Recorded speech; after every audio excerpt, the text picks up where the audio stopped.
Picture the most flamboyant general in European history.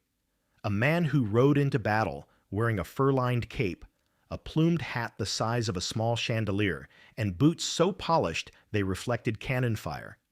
A man whose cavalry charges were so terrifying that entire armies broke and ran before he even reached them. A man Napoleon called the best cavalry commander in the world, and meant it without qualification. Now picture that same man signing a secret treaty with Napoleon's enemies while commanding Napoleon's forces. Then picture him doing it again, years later, after swearing on his honor it would never happen.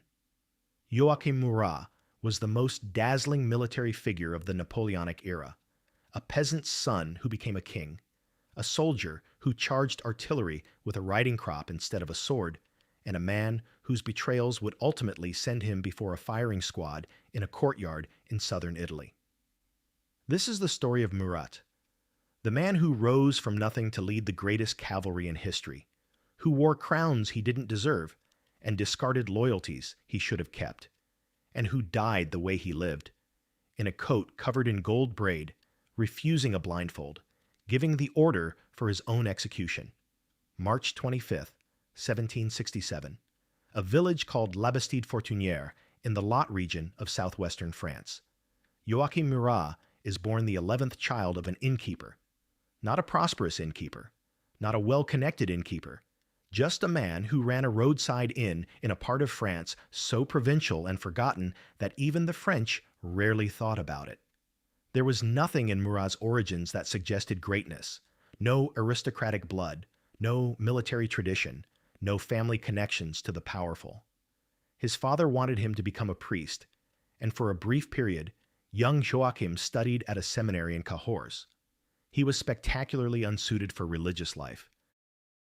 He left the seminary and enlisted in a cavalry regiment in 1787, 2 years before the revolution would turn France upside down. Cavalry suited Murat perfectly. It required exactly the qualities he possessed in abundance: physical courage, horsemanship, aggression, and a theatrical flair for dramatic action. He was also, by every account, almost supernaturally lucky in battle. Bullets found everyone around him. They rarely found Murat. The revolution transformed France's military structure overnight. The old aristocratic officer corps, men who had purchased their commissions and viewed the army as a social club, was swept away. Suddenly, promotion depended on merit, courage, and results. For a man like Murat, this was everything. He rose quickly through the ranks, sergeant, then officer, then commander, each promotion earned by doing something reckless and spectacular on a battlefield.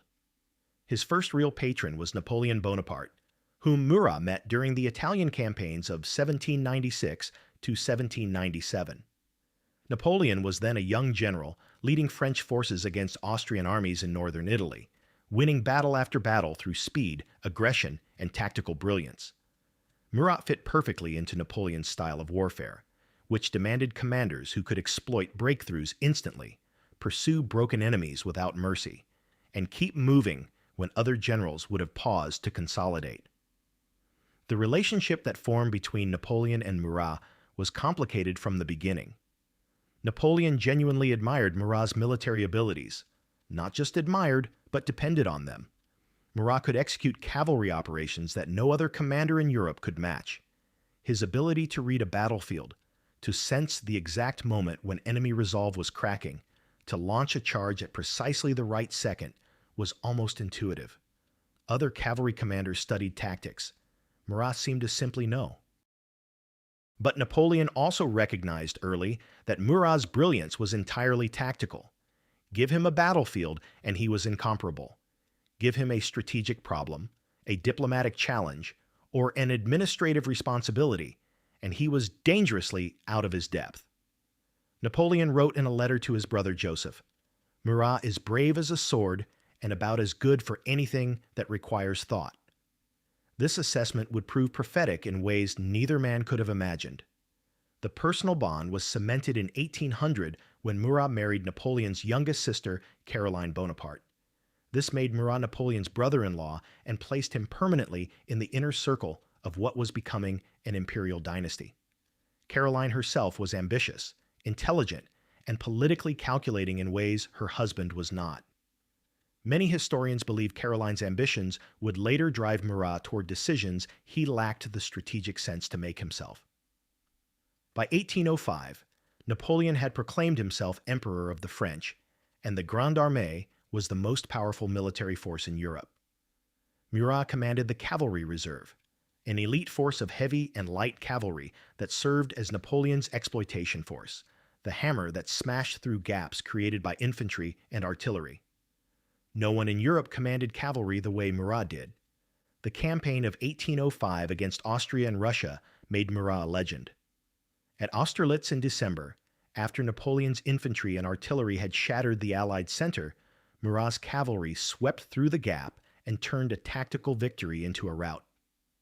The Allied army, already breaking, was pursued so aggressively that it ceased to exist as an organized force. Murat rode at the front of the charge, as always, not from the careful command position any sensible officer would choose, but from the very tip of the spear where the dying happened.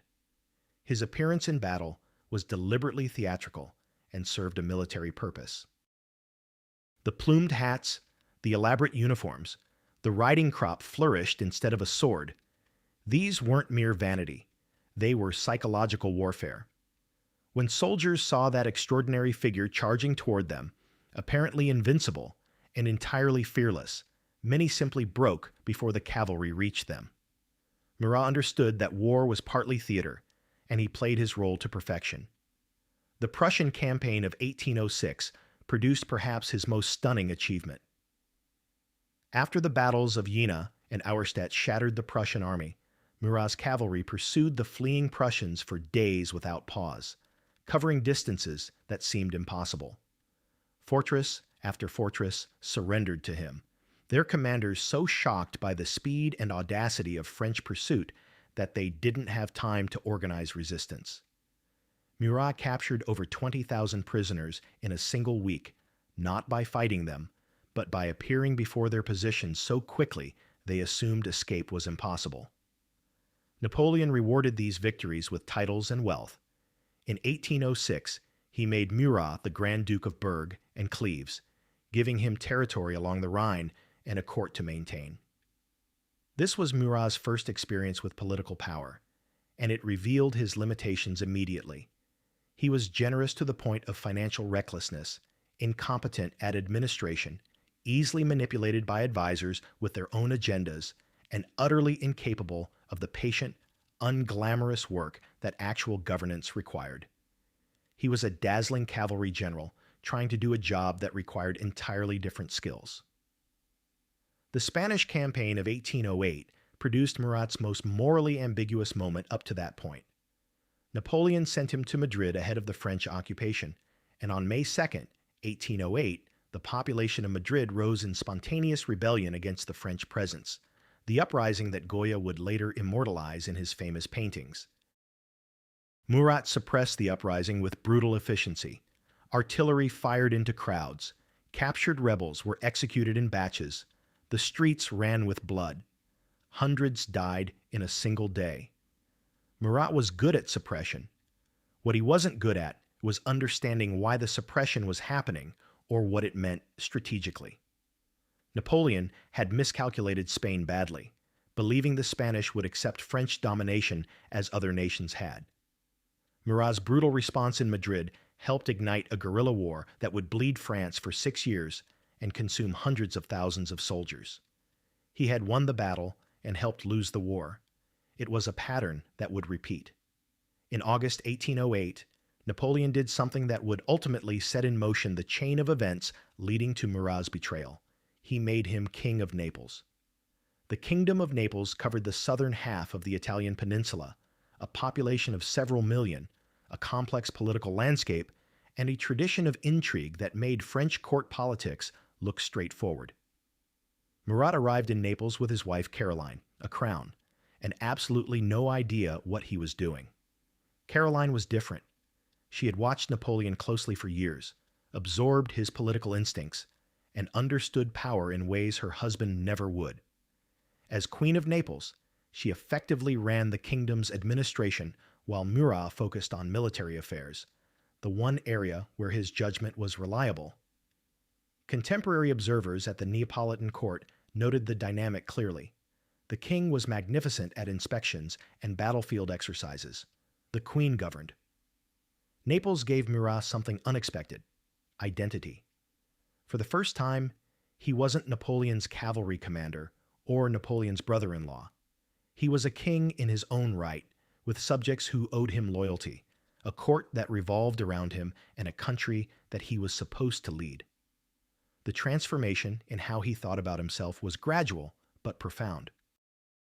He began using the royal we. He developed opinions about Neapolitan interests that sometimes diverged from French imperial policy. He started to think of Naples not as a French satellite, but as his kingdom. This psychological shift alarmed Napoleon. A brother-in-law who was also a loyal general was an asset. A brother-in-law who had developed an independent sense of royal identity and ruled a strategically important kingdom was something more complicated. Napoleon wrote increasingly sharp letters, criticizing Murat's governance, demanding he implement the continental system more rigorously, insisting on tighter coordination with French imperial policy. Murat's responses were increasingly defensive, occasionally resentful. The Russian campaign of 1812 temporarily restored the old dynamic. Murat commanded the cavalry of the Grande Armée in Russia, and whatever his failures as a king, he remained the finest cavalry commander in Europe. During the advance on Moscow, his ability to conduct reconnaissance, screen the army's flanks, and maintain pressure on retreating Russian forces was invaluable. Even in Russia's vast spaces, with supply lines stretching impossibly thin, Murat's cavalry kept the army's intelligence network functioning. But Russia also revealed Murat at his worst. At Borodino, the bloodiest battle of the campaign, he commanded cavalry on the right flank and fought with his characteristic reckless courage. He also made tactical decisions that wasted men on attacks that gained nothing. Several times during the battle, he committed cavalry prematurely before infantry had sufficiently prepared the ground, resulting in heavy casualties for minimal gain. His tactical brilliance was real, but had limits that Russia exposed. The retreat from Moscow was catastrophic for everyone, but it was psychologically shattering for Murat in a particular way. He had seen the Grande Armée at its height, that magnificent force of 600,000 men crossing into Russia with flags flying. He watched it disintegrate into a starving, freezing mob of survivors fighting over scraps. The army he had served for 20 years, the institution that had given his life meaning and purpose, was dying in the Russian snow. Then, in January 1813, with the army still staggering towards safety, Napoleon left Russia to rush back to Paris. He put Murat in command of the remnants. Murat held the command for 2 weeks before doing something that shocked even his critics. He abandoned it. He handed command to Napoleon's stepson, Eugène de Beauharnais, and simply left for Naples, citing urgent royal duties. Soldiers he had commanded for years were still dying in the snow when he departed. Napoleon was furious, but this abandonment was only the preview of what was coming. By 1813, Napoleon's empire was visibly cracking. The Russian disaster had destroyed the Grande Armée's veteran corps. Prussia had defected to the Allied coalition. Austria was wavering. The German states that had supplied troops for Russia were reassessing their loyalty to France. Napoleon was fighting brilliant defensive campaigns with inferior forces, winning battles but losing this strategic situation. Murat watched this from Naples and made his calculations. He had a kingdom to protect. He had subjects whose welfare was, at least nominally, his responsibility. He had Caroline, who was considerably more clear-eyed about the odds than her husband. And he had been in contact with Austrian diplomats who were suggesting that if Murat would abandon Napoleon and support the coalition, his crown might be guaranteed. The decision he reached, his first true betrayal, took months of agonized back and forth. He was not a man comfortable with political calculation. That was Caroline's domain. He was a cavalry commander, and cavalry commanders decided things quickly, in seconds on a battlefield. This slow diplomatic dance was alien to his nature. But the mathematics were becoming impossible to ignore. Napoleon was likely to lose, and a king who stayed loyal to a losing emperor might lose his crown. In January 1814, Murat signed a treaty with Austria.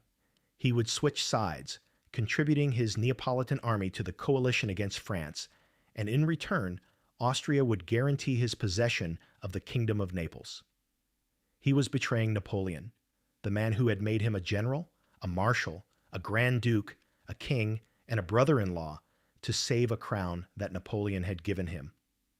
Murat moved his army north and engaged French forces in northern Italy. He wasn't fighting particularly hard. His heart wasn't in it. But he was unmistakably fighting against France. Napoleon, upon hearing the news, reportedly said nothing for a long moment, then, "Murat has killed me." He meant it politically. Murat's defection helped seal the military situation in Italy, removing French forces that might otherwise have threatened the coalition's southern flank. Napoleon abdicated in April 1814 and was exiled to Elba. The Bourbon monarchy was restored in France.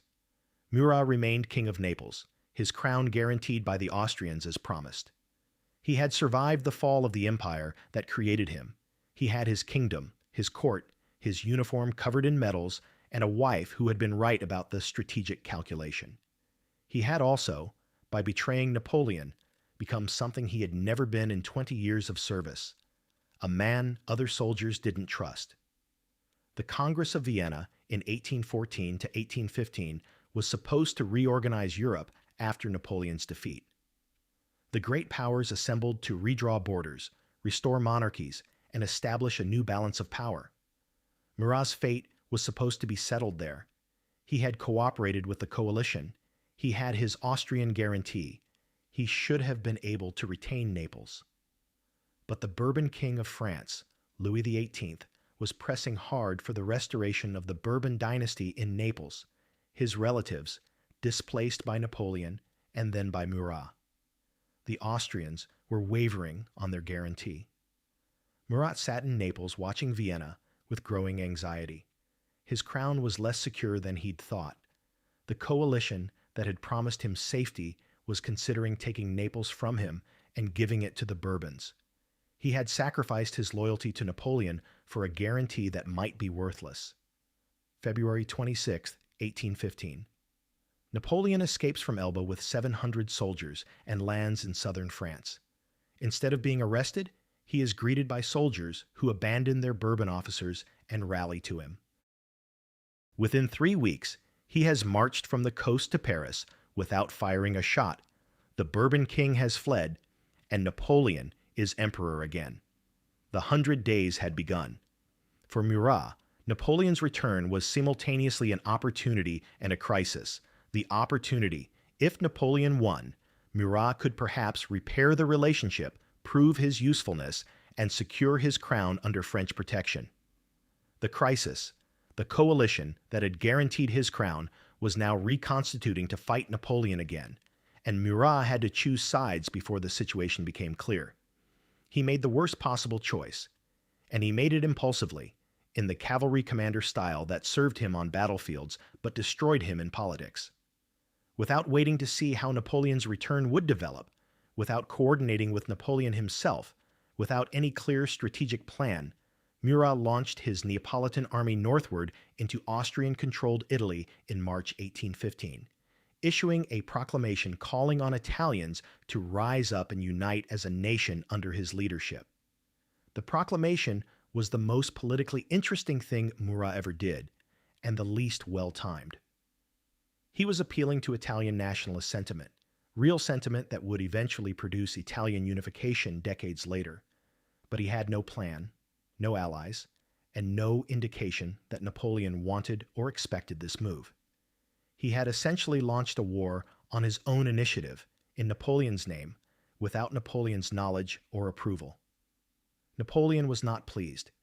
He was trying to reassemble France's defenses against the coalition, avoid provoking Austria prematurely, and win the coming campaign in Belgium. Murat, charging into Italy with his Neapolitan army, accomplished nothing strategically and gave Austria immediate cause to mobilize against both of them. Napoleon reportedly said that Murat had the timing of a man who charges into a cavalry melee before the artillery is fired. The Italian campaign lasted weeks. Austrian forces, far superior in numbers and discipline to the Neapolitan army, drove Murat back. His soldiers fought poorly, lacking the motivation of veterans fighting for home or ideology. His generals were mediocre. His logistics were inadequate. Everything that had been hidden by his brilliance on battlefields with the Grande Armée was exposed when he commanded alone, without Napoleon's strategic framework supporting him. By May 1815, Murat's army had collapsed. He fled Naples as Austrian forces advanced. His kingdom, the thing he had betrayed Napoleon to save, fell anyway. He had lost everything: his army, his crown, his subjects, his guarantee from Austria. Caroline had already fled to Austria with their children, seeking protection. Murat was alone, a king without a kingdom, a general without an army, a man who had made two enormous gambles and lost both. While he was losing Italy, Napoleon was fighting his last campaign in Belgium. At Waterloo on June 18, 1815, Napoleon was defeated definitively. The 100 Days were over. Napoleon surrendered to the British and was exiled to St. Helena, where he would die 6 years later. The empire was finished. Murat escaped to Corsica, then to France briefly, then found himself effectively a fugitive with no safe destination. He sent letters to Napoleon, still on St. Helena waiting for a ship. But Napoleon was past being able to help anyone. He wrote to various European courts asking for asylum. No one wanted him. He was the man who had betrayed Napoleon, then launched an unauthorized war in Napoleon's name, then lost everything. No one trusted him, and no one needed him. In the summer of 1815, Murat landed secretly in France and made contact with former Napoleonic officers. He still had supporters, men who remembered the cavalry charges, the plumed hats, the extraordinary battlefield courage. Some were willing to help him attempt one final, audacious act: retake Naples. The plan was exactly the kind of thing Murat would devise. He would land on the Calabrian coast of southern Italy with a small force, call on the population to rally to him, and march on Naples in a popular uprising. It had worked for Napoleon in France. The emperor had returned from Elba with 700 men and taken back the country. Why couldn't Murat do the same in his former kingdom? The answer was everything. Napoleon had returned to a France that had been his for 15 years, where most of the army still felt personal loyalty to him, where the Bourbon Restoration had been deeply unpopular.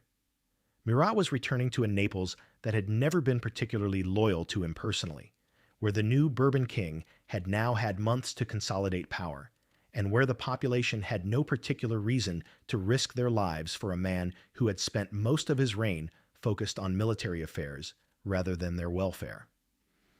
On October 8, 1815, Murat landed near the small town of Pizzo in Calabria with approximately 250 followers. He rode into Pizzo expecting a hero's welcome. What he got was confusion, then hostility, then active resistance. The townspeople didn't rise up. They didn't cheer. Some of them grabbed weapons and fought back against his small force. Within hours, his men had deserted or been captured. Murat himself was arrested, brought before a military tribunal, convicted of treason and attempting to foment revolution, and sentenced to death. The sentence was to be carried out immediately, within the hour, before any appeal could be made or any diplomatic intervention could occur. The new Bourbon government of Naples wasn't taking chances. Murat was brought to a courtyard at the Castello di Pizzo. He refused a blindfold. He declined the customary kneeling position. He remained standing in his uniform. Not the extraordinary plumed extravaganza of his campaigns, but still more decoration than most men owned. He reportedly addressed the firing squad himself, giving the command, "Soldiers, do your duty, straight to the heart, but spare the face." He was shot on October 13, 1815. He was 48 years old. That's how his great story ended. Napoleon, on St. Helena, heard the news weeks later. His reaction has been recorded in several versions by different witnesses, but the most consistent account has him going silent for a long time, then saying, "He was a good cavalry commander." The two betrayals that defined Murat's final years have been interpreted differently by different historians.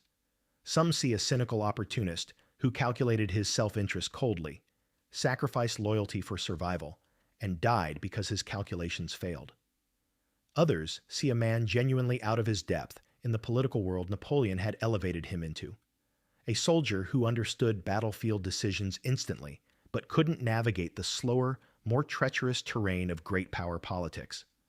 Both interpretations contain truth. Murat was neither purely cynical nor purely naive. He was a specific kind of man, extraordinary within his domain of competence, dangerous outside it. On a cavalry charge, he was perhaps the best who ever lived. In the courts of Europe during the empire's collapse, he was a man making decisions he fundamentally didn't understand, with consequences he couldn't foresee. What's striking is what he didn't do. He didn't flee to safety and live out his days in comfortable obscurity. He didn't accept that his moment was over. Instead, he launched one final, hopeless charge into Calabria with 250 men, the political equivalent of the cavalry commander who rides straight at the enemy's guns because that's what cavalry commanders do. It was tactically insane and personally fatal. It was also entirely consistent with everything he had ever been. Murat's persona is still very controversial and causes intense debate. But if he wasn't who he was, you wouldn't be watching this video right now, right?